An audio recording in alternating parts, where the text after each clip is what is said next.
The crisp autumn air nipped at Officer James Thompson's face as he made his routine patrol through Central Park just before dawn. 23 years on the force had taught him to notice the smallest details, and something about the small figure huddled on a bench near the fountain caught his attention immediately. As he approached, his flashlight beam revealed a young black girl, no more than 12 years old, curled up under a thin jacket, using her backpack as a pillow. His heart sank. In all his years of service, cases involving children always hit him the hardest, especially now that he had 2 daughters of his own. "Hey there," he called out softly, keeping his distance to avoid startling her. The girl stirred, her eyes opening wide with fear when she saw the uniform. She immediately sat up, clutching her backpack to her chest. "It's okay, you're not in trouble," Officer Thompson assured her, crouching down to appear less intimidating. "I'm Officer Thompson, but you can call me James. What's your name?" The girl hesitated, studying his face carefully before whispering, "Rose." "Nice to meet you, Rose. Mind if I sit down?" When she nodded, he settled on the far end of the bench. "It's pretty cold out here. How long have you been sleeping on this bench?" Rose's fingers nervously played with the frayed edges of her jacket.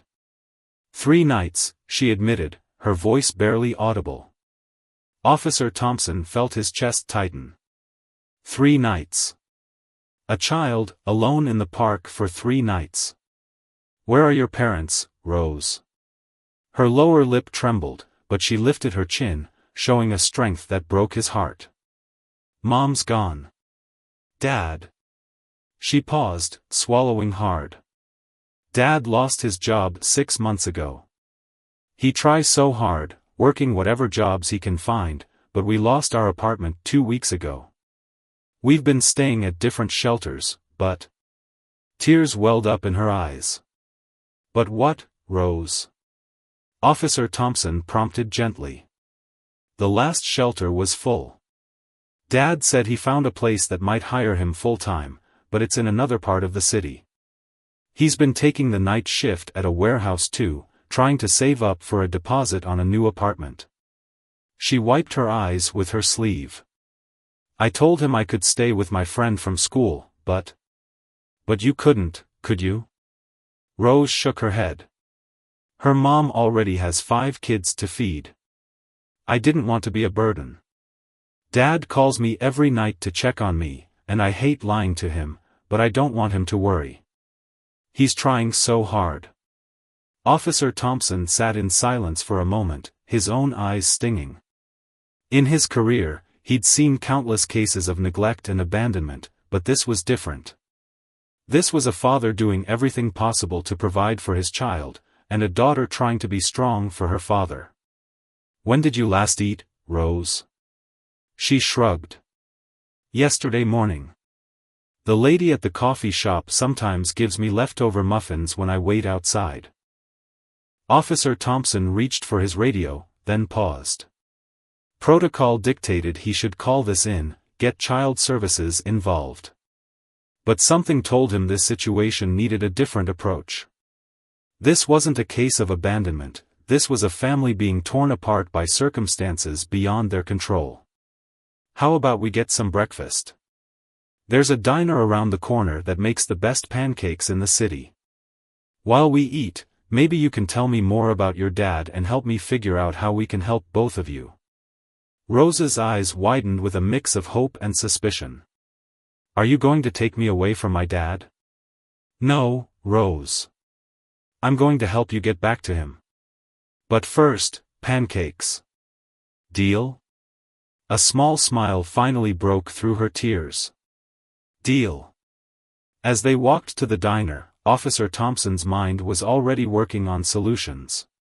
He knew people at the housing authority, and his wife volunteered at a community center that helped families in crisis.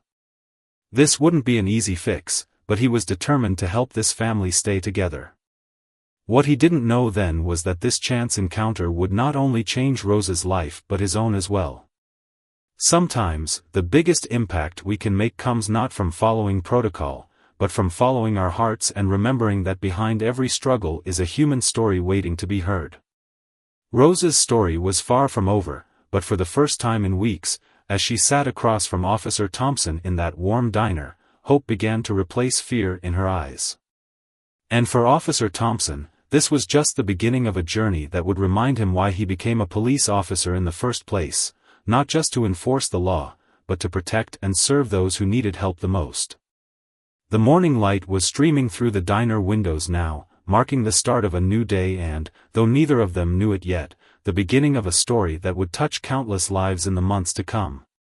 The diner's warmth enveloped Rose as she sat across from Officer Thompson, her small hands wrapped around a steaming cup of hot chocolate.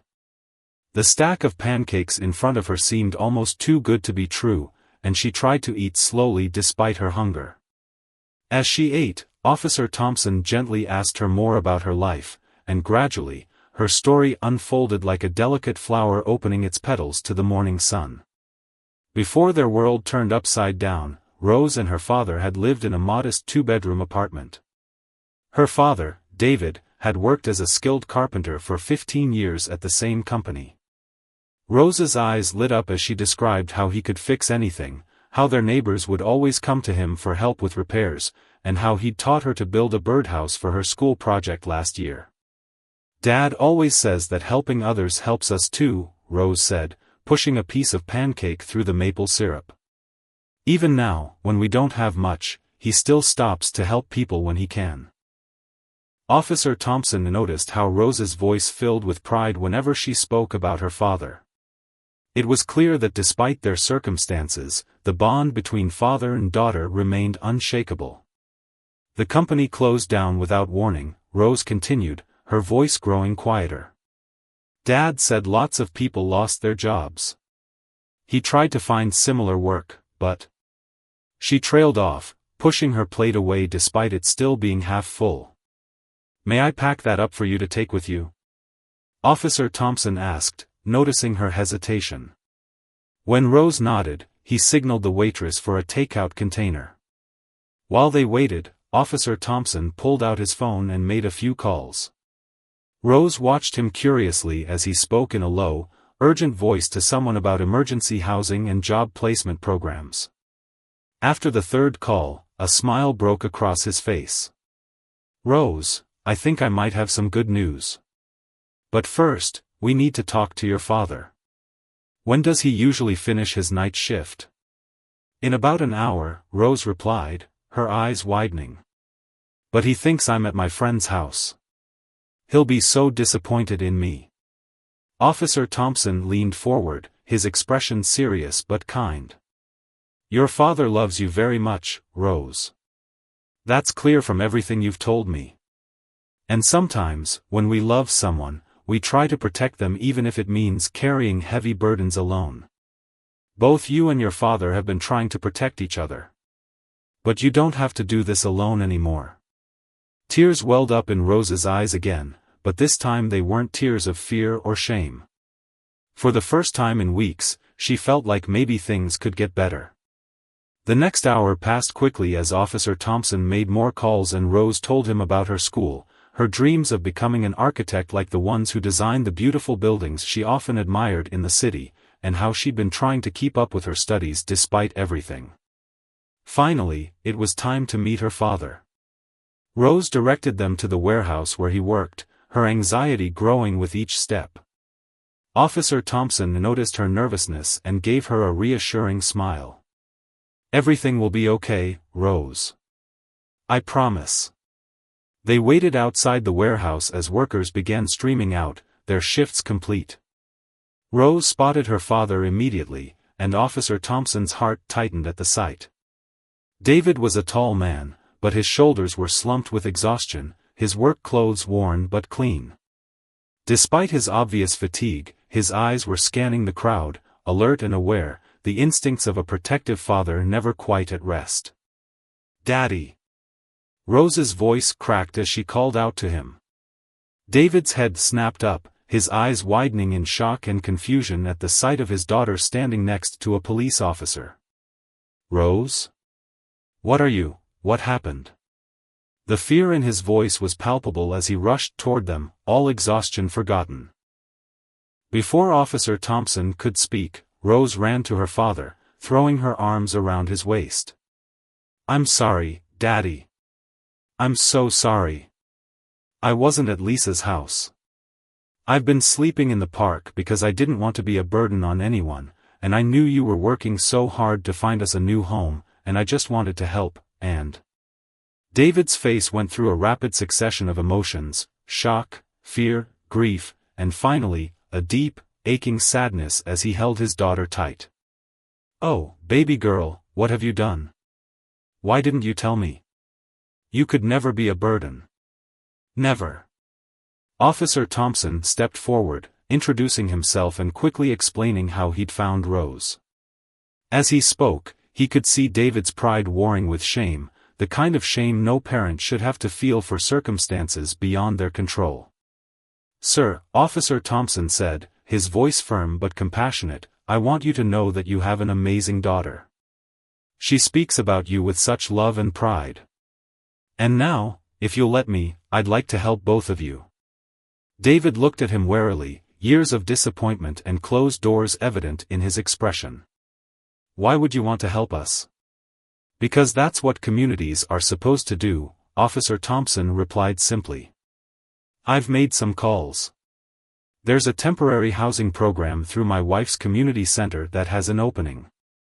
It's not permanent, but it's safe, clean, and would give you both a stable place to stay while we work on finding something permanent. I also have a friend who runs a construction company. He's always looking for experienced carpenters, and from what Rose tells me about your skills, I think you'd be a perfect fit." David's arms tightened around Rose as he listened, hardly daring to hope. I don't know what to say." "Say yes, Daddy," Rose whispered, looking up at him with pleading eyes. "Please. Officer Thompson had them make extra pancakes for you too." A chuckle escaped David's lips, surprising even him, and some of the tension seemed to leave his shoulders. "Well, if there are pancakes involved." As the morning sun climbed higher in the sky, three people who had been strangers just hours ago walked together toward a new beginning. There would still be challenges ahead, but they would face them together, proof that sometimes hope comes in unexpected forms, like a chance encounter in a park, a plate of pancakes, and the compassion of a stranger who chose to see not just a problem to solve, but a family worth saving. The community center's temporary housing unit wasn't large, but to Rose and David, it felt like a palace. A small bedroom with twin beds, a kitchenette, and a modest bathroom, it was more than they'd had in weeks. Officer Thompson's wife, Linda, had been waiting for them when they arrived, her warm smile and kind eyes immediately putting them at ease. "We've stocked the refrigerator with some basics," Linda explained, opening cabinets to show them where everything was. "And Rose, I hope you don't mind, but I brought over some of my daughter's outgrown clothes. She's about your age, and they're all still in good condition." Rose ran her fingers over the soft fabric of a purple sweater, fighting back tears. Her own clothes had been worn thin from repeated washings in public restrooms. "Thank you," she whispered, clutching the sweater to her chest. David stood in the middle of the room, still looking slightly shell-shocked. In the span of a few hours, they'd gone from separate nights of uncertainty, him worrying about his daughter's safety while working through exhausting shifts, and Rose trying to stay brave alone in the park, to having a roof over their heads and people who genuinely wanted to help. "The job interview is set for tomorrow morning at 9 a.m., Officer Thompson reminded David. "Try to get some rest today. Linda will help Rose get enrolled back in school, and we can work on the permanent housing applications this weekend." As Officer Thompson turned to leave, David caught his arm. "Why?" he asked, his voice rough with emotion. "Why are you doing all this for us?" Officer Thompson paused, considering his words carefully. 23 years ago, when I first joined the force, an old sergeant told me something I never forgot. He said, "The measure of a community isn't in its buildings or its laws, but in how it treats its most vulnerable members in their time of need." Today, I'm just trying to live up to that standard." After the Thompsons left, Rose and David sat on their beds, the reality of their situation slowly sinking in. "Daddy?" Rose said softly. "Are we going to be okay now?" David crossed the small room to sit beside his daughter, pulling her close. "Yes, baby girl. We're going to be okay. But you and I need to have a talk about what happened." He took a deep breath. "I failed you by not seeing how much you were hurting, by not knowing you were sleeping in that park." "No, Daddy." Rose interrupted fiercely. "You didn't fail. You were working so hard, trying to save money for us. I'm the one who lied." "Listen to me," David said firmly but gently. "You are 12 years old. It's not your job to carry adult burdens. I'm your father, and no matter what happens, we face things together from now on. Promise me, no more secrets, no more trying to protect me by putting yourself in danger. Deal?" Rose nodded, tears streaming down her face. "Deal." The next morning, David stood in front of the bathroom mirror, adjusting the tie Linda had brought over. His hands trembled slightly as he smoothed down the borrowed dress shirt. It had been months since he'd worn anything but work clothes, and his reflection seemed almost foreign to him. "You look handsome, Daddy," Rose said from the doorway, already dressed in her new clothes for school. Linda would be arriving soon to help get her registered and caught up on her missed work.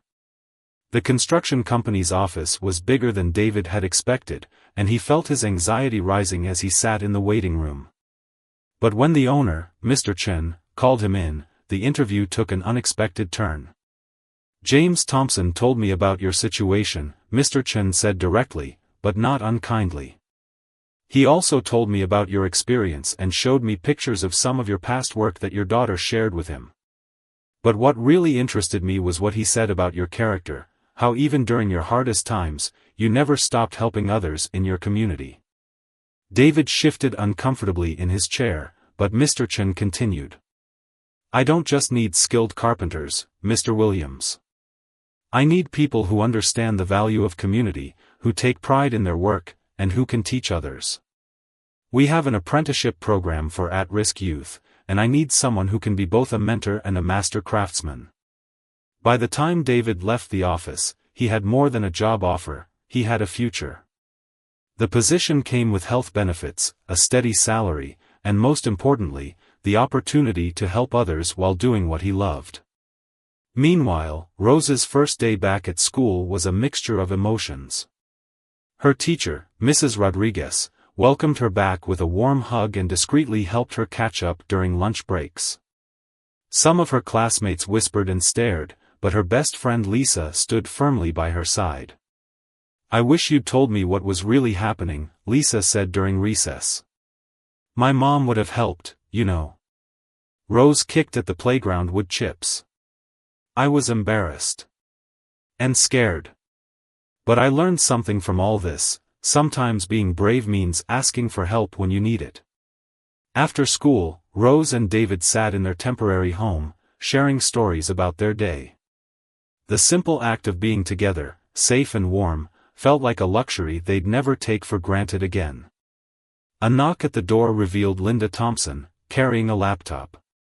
"The housing authority has some promising leads on permanent apartments," she announced. "And I brought something else." She opened the laptop to show them a spreadsheet. The story of what happened in the park, it touched a lot of people in the community. They've been asking how they can help.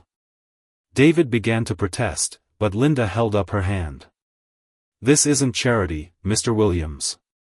This is community. People have been contributing to a fund to help with your apartment deposit and Rose's school supplies. The local furniture store has offered to donate some basic furniture when you find a permanent place. The owner said he remembered how you helped fix his delivery truck last month when it broke down, even though you were struggling yourself." As they looked at the growing list of community members wanting to help, Rose squeezed her father's hand. Just a few days ago, they'd felt completely alone. Now they were surrounded by support, reminded that sometimes the darkest moments can lead to the brightest beginnings.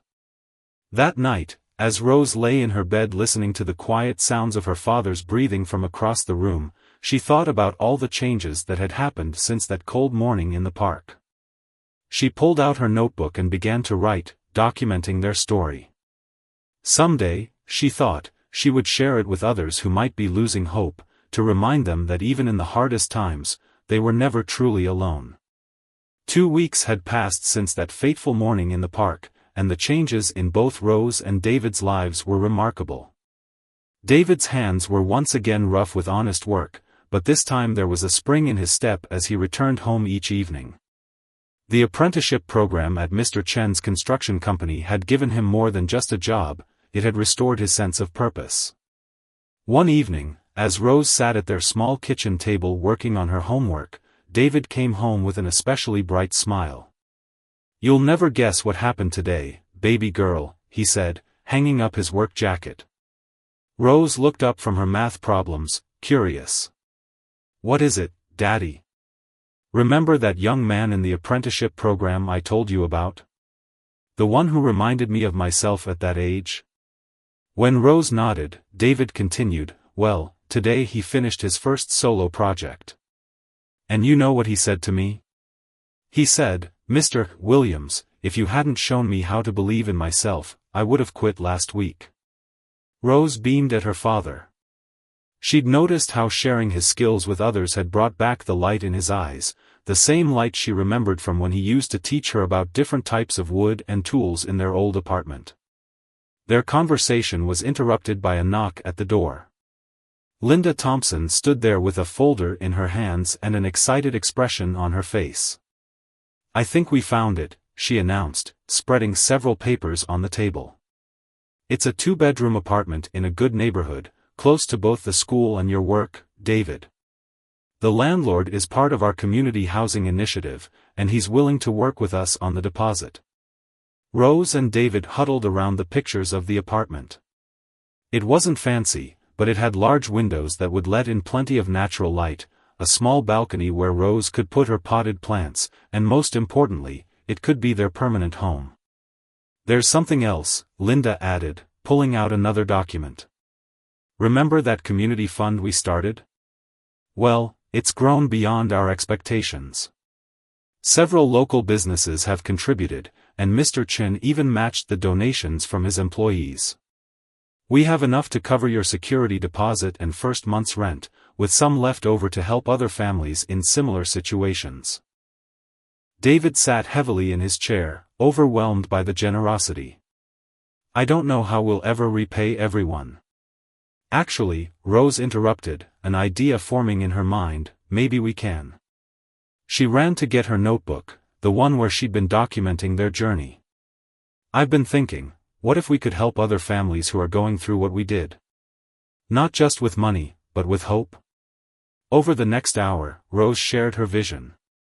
She'd been writing not just their story, but also collecting resources, places that offered help, people who cared, lessons they'd learned. With Linda's help, she wanted to create a guide for other families facing housing insecurity, something that could be shared through the community center and local shelters. "And Daddy," she added excitedly, "maybe you could mentor other parents like Mr. Chen is letting you mentor the apprentices. Show them that asking for help isn't giving up, it's being strong enough to keep fighting." Officer Thompson, who had joined them during the discussion, listened with pride. The scared little girl he'd found in the park had blossomed into a confident young advocate for others. "You know," he said thoughtfully, "the department has been looking for ways to better serve families in crisis. Your guide could help us understand how to approach these situations with more compassion and practical support." The weekend brought another milestone, moving day. The furniture store had kept its promise, and their new apartment slowly transformed from an empty space into a home. Community members dropped by throughout the day, bringing housewarming gifts and helping with the move. Rose's teacher, Mrs. Rodriguez, brought a desk for Rose's room, knowing how much her student valued having a proper place to study. As evening approached, David and Rose stood in their new living room, taking it all in. The walls were still bare, waiting for memories to fill them, but the space already felt like home. Through the window, they could see the park where their story had begun, but now instead of representing fear and loneliness, it reminded them of hope and community. "Daddy," Rose said softly, "do you remember what you used to tell me about fixing things? That sometimes things have to fall apart completely before they can be rebuilt stronger?" David pulled his daughter close, understanding what she meant. Their lives had indeed fallen apart, but what they'd rebuilt wasn't just a home, it was a stronger foundation, a wider support system, and a deeper understanding of what it meant to be part of a community. That night, after Rose had gone to bed, David sat on their small balcony, looking out at the city lights. He thought about the young apprentice whose life he was helping to change, about Rose's determination to help others, and about all the people who had reached out to lift them up when they were down. He pulled out his phone and dialed Officer Thompson's number. "I've been thinking about Rose's idea," he said when the officer answered. "About mentoring other families. I want to do more than just share our story, I want to be there for them, like you were there for us. Maybe we could start a weekly support group at the community center?" Officer Thompson's voice was warm with approval. "I think that's a wonderful idea. And you know what? I bet we could get other success stories involved too. Create a network of support, show people they're not alone." As David lay in bed that night, listening to the quiet sounds of their new home, he felt a deep sense of peace. They had lost everything once, but in rebuilding their lives, they had gained something precious, the knowledge that true strength lies not in standing alone, but in standing together, and that sometimes the greatest gift you can give others is showing them that hope is never lost, just waiting to be found. The community center's meeting room buzzed with nervous energy as people filtered in for the first support group meeting. David stood at the front, adjusting and readjusting the chairs in a circle, while Rose arranged refreshments on a side table.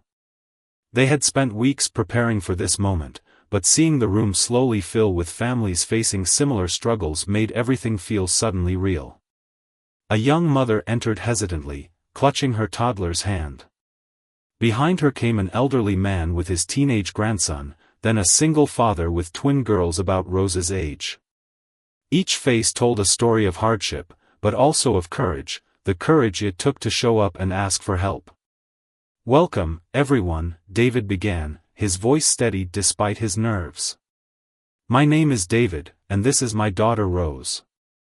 3 months ago, we were where many of you are now." He paused, making eye contact with each person in the room. "But we're not here to just tell our story. We're here to help write the next chapter of yours." Rose distributed copies of her guide, now professionally printed thanks to a local business's donation. She had named it Bridge to Hope, a community resource guide, and its pages contained not just lists of resources and phone numbers, but also personal stories, advice, and messages of encouragement. One of the twin girls raised her hand. "Is it true that you slept in the park?" she asked Rose directly. Her father started to shush her, but Rose smiled gently. "Yes, it's true. I was scared and thought I was protecting my dad by not telling him how bad things were. But what I learned is that sometimes the bravest thing you can do is admit you need help." She looked at the girl's father. "And sometimes the strongest thing a parent can do is accept that help." The meeting evolved into a powerful exchange of stories, fears, and hopes. Officer Thompson, who had quietly slipped in at the start, shared how Rose and David's story had changed the police department's approach to similar situations. They had established a new protocol for handling cases involving families in crisis, focusing on connecting them with resources rather than just treating it as a law enforcement issue. "Last week," he shared, "one of our officers found a family sleeping in their car. Instead of just moving them along, she remembered Rose's story. That family is now in temporary housing and the father has a job interview tomorrow." As the meeting continued, something remarkable happened. People who had entered as strangers began exchanging phone numbers. A retired teacher offered to tutor children who had fallen behind in school. The young mother, who turned out to be a skilled resume writer, offered to help others prepare job applications. The elderly man, a former maintenance worker, knew of several apartment buildings looking for reliable tenants and willing to work with families getting back on their feet. Mr. Chen arrived later, having come straight from the construction site. He announced that his company was expanding the apprenticeship program and specifically looking for parents trying to rebuild their lives. "What David has shown us," he said, "is that when you give people not just a job, but a chance to rebuild their dignity, they become more than employees, they become inspirations." Linda Thompson shared updates about the community fund, which had grown into a formal nonprofit organization. "We're not just providing emergency assistance anymore," she explained. "We're creating sustainable solutions. Local businesses are offering job training, landlords are modifying their rental requirements, and we're working with the city to develop more affordable housing options." After the meeting, as they were cleaning up, Rose found a note tucked inside one of the returned resource guides. In careful handwriting, one of the twin girls had written, "Thank you for showing me that having hope isn't silly. Maybe one day I can help someone too, just like you helped us." That evening, Rose sat on their balcony with her father, watching the sunset paint the sky in brilliant colors. Below, they could see families enjoying the early evening in the park. The same park that had once been Rose's bed now served as a reminder of how far they'd come. "You know what, Daddy?" Rose said thoughtfully, "When I was sleeping in that park, I used to look up at all the apartment windows and imagine the families inside. I felt so alone. But now I understand that we're all connected. Every light in every window could be someone who needs help or someone who could offer it." David wrapped an arm around his daughter's shoulders. "You've taught me so much, baby girl. About courage, about hope, about not being too proud to accept help when it's offered." Their conversation was interrupted by David's phone ringing. It was Officer Thompson with exciting news. The police department wanted to implement Rose's resource guide across all precincts in the city. They also wanted her to speak at the next police training session about her experience. "They want to hear directly from you, Rose," Officer Thompson explained. "Your story helps officers understand that behind every crisis is a human being deserving of compassion and practical help." The next day at school, Rose's teacher asked her to share her experience with the class as part of their community service project. As Rose stood in front of her classmates, she felt a new kind of confidence. She wasn't sharing a story of shame or failure, but one of resilience and community. "Sometimes," she told them, "the worst moments in our lives can lead to the best changes. Not just for ourselves, but for others too. Every person who helped us created a ripple effect of kindness. And now, every person we help does the same thing." That night, as Rose worked on her homework at her desk, a simple piece of furniture that represented so much more than just a place to study, she added a new entry to her journal. "Today I learned that when we share our story, we give others permission to hope. And hope, when shared, grows stronger. It's like the lights in all those windows I used to see from the park, each one is a story, each one matters, and when we help each other, we all shine brighter." The police academy auditorium fell silent as Rose walked onto the stage. 6 months had passed since that cold morning in the park, and now she stood before 200 police officers, her voice steady as she shared her story. Officer Thompson stood nearby, proudly watching the young girl who had touched his heart now touching the hearts of his fellow officers. "When Officer Thompson found me that morning," Rose began, "I was scared. Not just of being discovered, but of what would happen next. Would I be taken away from my father? Would we be separated? But instead of just seeing a problem to solve, he saw me, a daughter trying to protect her father, a family trying to stay together." The officers listened intently as Rose described the fear and loneliness of those nights in the park, but more importantly, the transformation that occurred when one officer chose to look beyond protocol to see the human story behind the crisis. "Today, I want to share with you not just what happened, but what could happen in our city if we change how we approach families in crisis," Rose continued, as her father joined her on stage. Together, they presented the expanded version of their resource guide, now a comprehensive program being implemented across the city. David spoke about the dignity of work and the importance of second chances. When you're down, you don't just need help getting back up, you need to believe you deserve to stand tall again. Every person we help through our program becomes another hand reaching back to lift others. After their presentation, a veteran officer approached them with tears in his eyes. 20 years on the force, he said, his voice rough with emotion, and I've probably passed by hundreds of people like you, thinking there was nothing I could do beyond my immediate duty. You've shown us there's always more we can do. The impact of their story rippled through the department. Within weeks, new protocols were established. Officers began carrying copies of Rose's resource guide and building relationships with community organizations. The park where Rose had once slept became the site of regular outreach programs, with officers and social workers working together to connect with people in need. Back at Mr. Chen's construction company, David's mentorship program had grown beyond anyone's expectations. The company had partnered with the community center to offer paid training programs specifically designed for parents rebuilding their lives. David now split his time between construction work and running the training program, finding profound fulfillment in helping others regain their footing. "Remember how scared I was to accept help?" David asked Rose one evening as they prepared dinner in their apartment. "Now I understand that accepting help isn't the end of your story, it's often just the beginning." Rose nodded, stirring the pasta sauce she was learning to make from Linda's recipe. "Like how helping others helped us heal too." Their apartment had become a warm and welcoming space, filled with photographs and mementos of their journey. On one wall hung a collection of thank you notes from families they'd helped. Each note represented a story of hope renewed, of lives rebuilt, of communities strengthened. One Saturday morning, Rose and David returned to the park for a special ceremony. The city was launching a new program called Bridge to Hope, named after Rose's original resource guide. The program would provide rapid response services to families in crisis, combining immediate assistance with long-term support. As Rose stood at the podium to cut the ribbon, she saw many familiar faces in the crowd.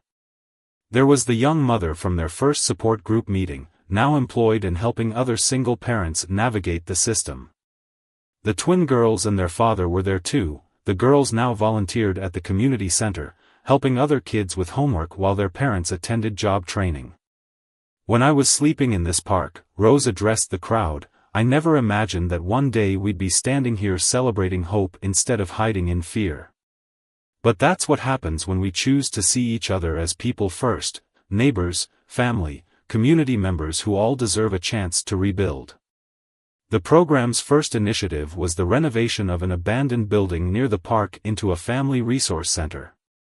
Mr. Chen's company had taken on the project, employing graduates of the training program to do the work. The center would provide emergency housing, job training, childcare, and educational support, all the resources Rose and David had needed during their crisis, now available under one roof. Officer Thompson, who had been promoted to lead the department's new community support division, spoke about the changes he'd witnessed. Rose and David's story showed us that law enforcement isn't just about maintaining order, it's about building trust, understanding, and genuine connections within our community.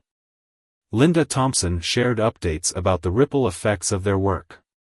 The community fund had inspired similar initiatives in neighboring cities. Business owners were creating job programs specifically for families in transition.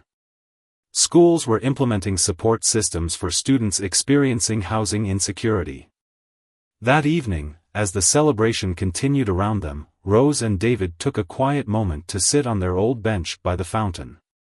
The park looked different now, not just because of the new resource center rising nearby, but because they saw it through new eyes. "You know what I've learned, Daddy?" Rose said, watching children play nearby. "Sometimes the hardest chapters of our story become the most important ones to share. They show others that their story isn't over yet." David squeezed his daughter's hand. And sometimes the biggest changes start with the smallest moments of kindness. As the sun set over the park, casting long shadows across the grass where Rose had once slept, father and daughter sat together, watching their community celebrate not just their success story, but the beginning of many new stories of hope and renewal. The park that had once been a place of desperation had transformed into a symbol of community, resilience, and the power of human connection. 1 year had passed since that fateful morning in the park. Rose stood at her bedroom window, watching the sunrise paint the sky in shades of pink and gold. Her room, once just a dream during those cold nights on the park bench, was now filled with evidence of a life rebuilt, academic awards on the walls, a desk covered in architectural drawings, and a cork board packed with photos of families whose lives had been touched by their story. Today was special, the first anniversary of the Bridge to Hope program. As Rose got ready for school, she could hear her father in the kitchen, humming as he prepared breakfast. The sound made her smile, remembering how far they'd come from the days when worry had etched permanent lines around his eyes. "Ready for the big day, baby girl?" David asked as she entered the kitchen. The morning sunlight streamed through their window, highlighting the silver strands that had appeared in his hair over the past year, badges of experience rather than signs of stress now. "I think so," Rose replied, sitting down to the breakfast he'd prepared. "Mrs. Rodriguez helped me practice my speech yesterday after school."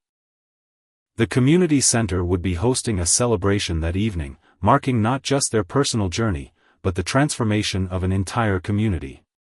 In 1 year, the Bridge to Hope program had helped over 200 families find stable housing, connected more than 300 people with job training and employment, and inspired similar programs in cities across the state. At school, Rose's day was filled with excitement. Her class had been working on a special project, a documentary about community transformation, with their story at its heart.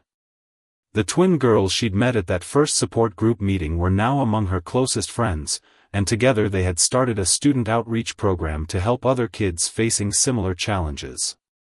"You changed how we see each other," one of her classmates said during the filming. "Before, we didn't know what to do when someone was struggling. Now we understand that sometimes the strongest thing you can do is reach out, both to offer help and to accept it." After school, Rose and David headed to the community center. The celebration was being held in the newly completed Family Resource Center, a building that stood as a testament to what was possible when a community came together. The walls were adorned with before and after photos, success stories, and artwork created by children who had found hope within its walls. Officer Thompson greeted them at the entrance, no longer just the policeman who had found a scared girl in the park, but a dear friend who had become part of their extended family. "You two ready to see something special?" he asked, leading them to a covered wall in the main hallway. With a flourish, he pulled away the covering to reveal a mural. It showed the park at sunrise, with dozens of tiny figures walking toward the light, each one representing a family that had found their way back to hope. At the center were two familiar silhouettes, a father and daughter, walking hand in hand. "The art therapy group created this," Linda Thompson explained, appearing beside them. "They said your story helped them see their own struggles as part of a bigger picture, one where every person has the power to turn their darkest moment into a light for others." The evening ceremony was filled with moments that brought tears to everyone's eyes.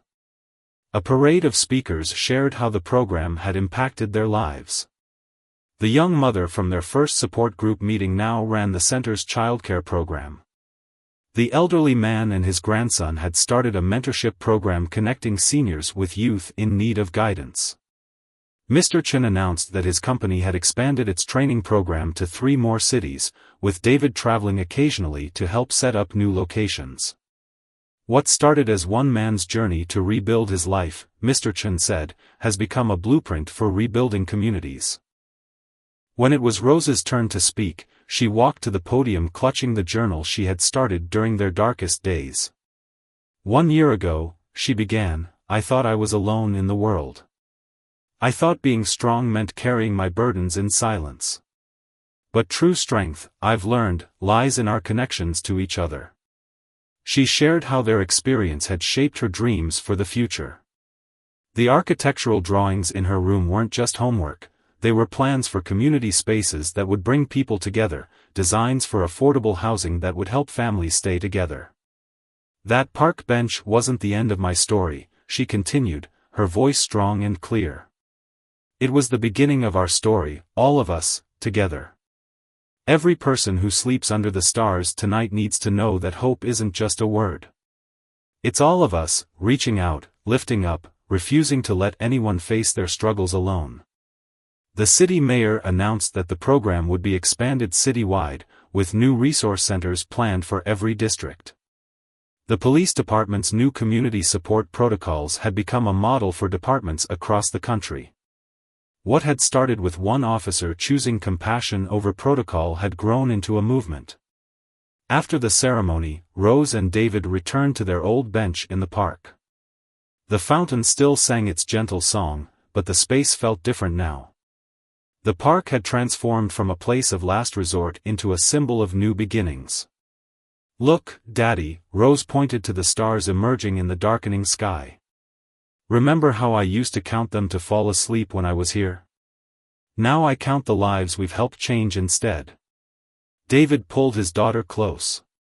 "And to think, all this started because you were brave enough to let someone help us."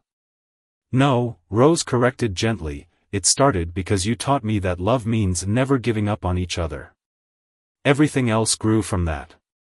As they walked home that evening, they passed dozens of apartment windows glowing with warm light. Rose remembered how those lights had once seemed like distant stars, unreachable and cold. Now each one represented a potential ally, a member of their extended community family, a thread in the tapestry of support they had helped weave. In her journal that night, Rose wrote, "1 year ago, I was a girl without a home, sleeping on a park bench. Today, I realized that home isn't just a place with walls and a roof. It's the connections we build, the hope we share, and the love that reminds us we're never truly alone. My father always said things have to fall apart completely before they can be rebuilt stronger. What we've built together, this community, this network of hope, is stronger than any wall, warmer than any roof, and as endless as the stars I used to count in the park. This isn't the end of our story. In many ways, it feels like we're just beginning." And she was right. Their story had become more than just a tale of survival, it was a beacon of hope, a testament to the power of community, and a reminder that sometimes the darkest moments can lead to the brightest futures, especially when we face them together.